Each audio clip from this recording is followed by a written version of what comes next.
people, hope you all are doing well. आज हम लोग बात करेंगे सेक्शन 26 से सेक्शन 29 तक सीआरपीसी के बारे में। ये पावर ऑफ कोर्ट्स को बताते हैं, मतलब कोर्ट्स के पास कौन कौन सी पावर होती है, किस चीज की पावर होगी कोर्ट के पास कि वो किस तरीके का पनिशमेंट दे सकते हैं, कब तक का पनिशमेंट दे सकते हैं, वो बताता है सेक्शन 26 से लेकर के सेक्शन 29 सीआरपीसी। और यहीं से हमारा चैप्टर 3 सीआरपीसी शुरू होता है।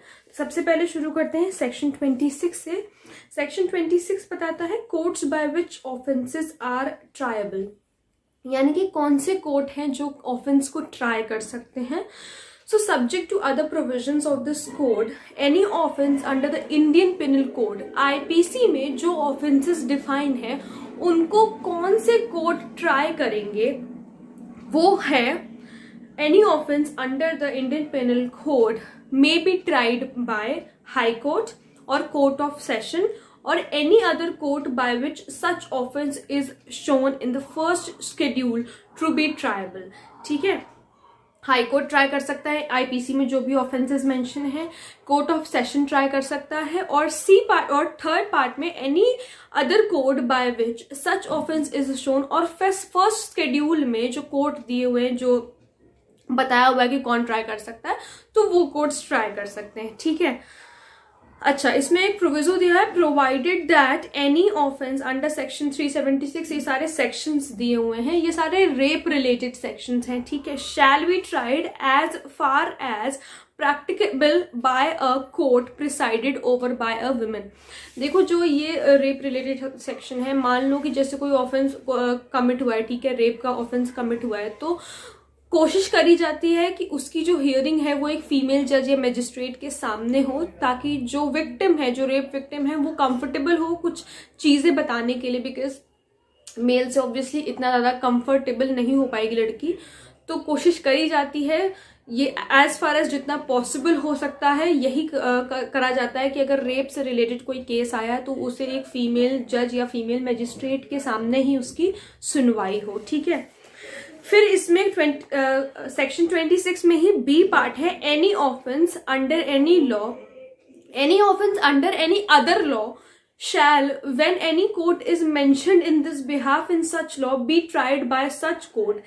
देखो, अगर किसी दूसरे लॉ के अंडर में कोई ऑफेंस कमिट हुआ है और अगर वहां पर कोर्ट मेंशन है उस लॉ के बिहाफ में, तो उस कोर्ट में ट्रायल चलेगा। लेकिन अगर वहां पर कोर्ट मेंशन नहीं है, अगर वहां पर कोर्ट मेंशन नहीं किया गया है, तो may be tried by the high court, तो हाई कोर्ट ट्राई करेगा, और by any other court by which such offence is shown in the first schedule to be triable, और या फिर जो फर्स्ट शेड्यूल में जो जिसका कोर्ट दिया, मजिस्ट्रेट का कोर्ट दिया, जो भी, वो उस कोर्ट में ट्राई होगा। ठीक है, अब सेक्शन 27 कहता है jurisdiction in the case of juveniles. Juveniles वो होते हैं जो बिलो 18 ईयर्स की एज में होते हैं। ठीक है, मतलब बच्चा समझ लो, जुवेनाइल्स का दूसरा वर्ड हम लोग समझ लें चाइल्ड। ठीक है, तो ये कहता है any offence not punishable with death और इम्प्रिजनमेंट फॉर लाइफ, कोई ऐसा ऑफेंस जो कि जिसकी पनिशमेंट डेथ या फिर इम्प्रिजनमेंट फॉर लाइफ नहीं है, committed by any person who at the date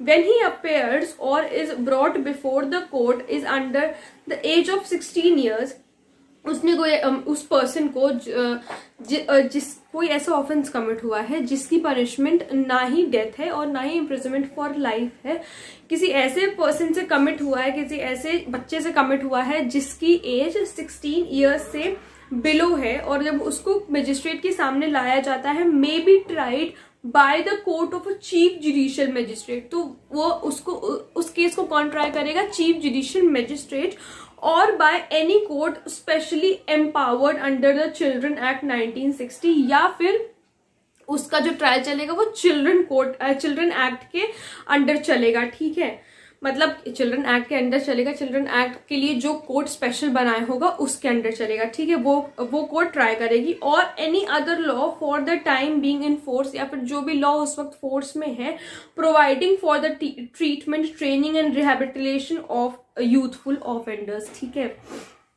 अब सेक्शन 26 देखो, अब सेक्शन 27 का बहुत ज्यादा ऐसा कुछ महत्व रह नहीं गया। ठीक है, अब सेक्शन 28 कहता है sentences which high courts and sessions जज में पास। अब कौन सा सेंटेंस हाई कोर्ट या फिर सेशन जज पास कर सकते हैं, ठीक है। तो सबसे पहला सबसेक्शन 1 है a high court may pass any sentence authorised by law. High court किसी भी तरीके के सेंटेंस को पास कर सकता है जो कुछ भी लॉ के अंडर किसी भी सेंटेंस को पास कर सकता है। सेकेंड सबसेक्शन कहता है कि अ सेशन जज और एडिशनल सेशंस जज may pass any sentence authorised by law, but कोई भी सेंटेंस पास कर सकता है जो कि लॉ के द्वारा ऑथराइज किया गया है, but any sentence of death passed by any such जज, लेकिन अगर डेथ का कोई सेंटेंस पास करना है shall be subject to the confirmation by the high court. तो अगर डेथ सेंटेंस पास करना है किसी भी सेशंस या एडिशनल सेशंस जज को, तो उसको एक बार कंफर्मेशन लेनी होगी हाई कोर्ट से, ठीक है। फिर थर्ड सबसेक्शन कहता है एन असिस्टेंट सेशन जज may pass any sentence authorised by law. वो कोई भी सेंटेंस पास कर सकते हैं, कौन, असिस्टेंट सेशन जज, ठीक है, except a sentence of death. लेकिन क्या सेंटेंस नहीं पास कर सकते, सजाए मौत नहीं दे सकते, डेथ नहीं कर सकते, और इम्प्रिजनमेंट फॉर लाइफ नहीं कर सकते, आजीवन कारावास नहीं दे सकते, और of imprisonment for a term exceeding 10 years, या फिर 10 साल से ज्यादा की इम्प्रिजनमेंट नहीं दे सकते। 10 साल तक की दे सकते हैं, 10 साल से ज्यादा की नहीं दे सकते, ठीक है। Okay, moving on to section 29। Section 29 कहता है सेंटेंसेस विच मैजिस्ट्रेट्स में पास। अब मैजिस्ट्रेट कौन से सेंटेंस पास कर सकते हैं वो बताया है सेक्शन 29 में। So the court of a chief judicial magistrate may pass any sentence authorised by law. किसी भी तरीके के सेंटेंस को पास कर सकते हैं, अब जैसा मतलब लॉ के द्वारा ऑथराइज किया गया है, एक्सेप्ट सेंटेंस ऑफ डेथ। सिर्फ डेथ की सेंटेंस नहीं दे सकते, डेथ सेंटेंस नहीं दे सकते, और इम्प्रिजनमेंट फॉर लाइफ नहीं दे सकते, आजीवन कारावास नहीं दे सकते, और of imprisonment for a term exceeding 7 years, 7 साल से ज्यादा की इम्प्रिजनमेंट नहीं दे सकते, ठीक है। 7 साल से कम हो सकती है, 7 साल तक हो सकती है, लेकिन 7 साल से ज्यादा की नहीं हो सकती है। फिर सेक्शन 29 सबसेक्शन 2 कहता है the court of a magistrate of the first class may pass may pass a sentence of imprisonment for a term not exceeding 3 years, or of fine not exceeding 10,000, or of both। देखो, ये जो court of magistrate first class का जो court होता है उसमें केवल क्या कहते हैं 3 साल से ज्यादा की इम्प्रिजनमेंट नहीं कोई भी मैजिस्ट्रेट पास कर सकता है, ठीक है। और फाइन भी लगाएगा तो सिर्फ 10,000 रुपए तक का ही लगा सकता है, उससे ज्यादा, उससे अधिक का नहीं लगा सकता। और एक बात और, ये 10,000 रुपए का भी, पहले ये जो 10,000 रुपए ये 5,000 रुपए थे, ठीक है, कि सिर्फ 5,000 रुपए ही फाइन लगाया जा सकता था मैजिस्ट्रेट के द्वारा, अब लेकिन 10,000 कर दिए गए हैं। ये अमेंडमेंट हुआ है 2005 में, ठीक है। अब सबसेक्शन 3 कहता है the court of a magistrate of the second class may pass a sentence of imprisonment for a term not exceeding 1 year. 10 साल से ज्यादा सेकेंड क्लास का मैजिस्ट्रेट, जो चीफ जज सेकेंड क्लास का जो मैजिस्ट्रेट है वो इम्प्रिजनमेंट 1 साल से ज्यादा की नहीं दे सकता है, और फाइन भी केवल 5,000 रुपए ही होना चाहिए, ठीक है। और या फिर दोनों चीजें, इसमें भी अमेंडमेंट किया गया है, ये भी 2005 में ही अमेंडमेंट हुआ है। इसमें पहले जो फाइन की जो कीमत थी वो सिर्फ 1,000 रुपए थी, यानी कि जो सेकंड क्लास का मैजिस्ट्रेट है वो पहले 2005 से पहले जब अमेंडमेंट नहीं हुआ था उससे पहले केवल 1,000 रुपए का ही फाइन लागू कर सकता था, लेकिन अब 5,000 रुपए तक का फाइन वो कर सकता है, ठीक है। फिर सबसेक्शन 4 कहता है last the court of a chief metropolitan magistrate shall have the powers of the court of a chief judicial magistrate.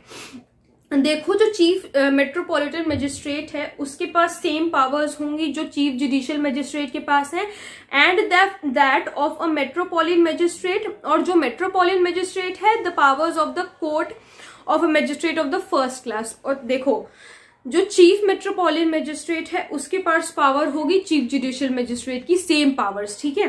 जो चीफ जुडिशियल मैजिस्ट्रेट के पास है वही उसके पास भी होंगी, लेकिन जो मेट्रोपॉलिटन मैजिस्ट्रेट है उसके पास पावर्स होंगी जो मैजिस्ट्रेट ऑफ फर्स्ट क्लास है, ठीक है। जो मैजिस्ट्रेट ऑफ फर्स्ट क्लास है और मेट्रोपॉलिटन मैजिस्ट्रेट है उन दोनों की पावर्स सेम होंगी, ठीक है। तो हम लोगों ने ये सेक्शंस देख लिए, सेक्शंस 26 से 29। आगे के वीडियोस में हम लोग आगे के सेक्शंस के बारे में बात करेंगे। अगर कोई प्रॉब्लम है तो please let me know in the comment section, और अगर आप लोगों ने अभी तक मेरे चैनल को सब्सक्राइब नहीं किया है तो प्लीज चैनल को सब्सक्राइब करना मत भूलिएगा, ताकि आप लोगों को अपकमिंग वीडियोस का नोटिफिकेशन मिलता रहे। Thank you so much.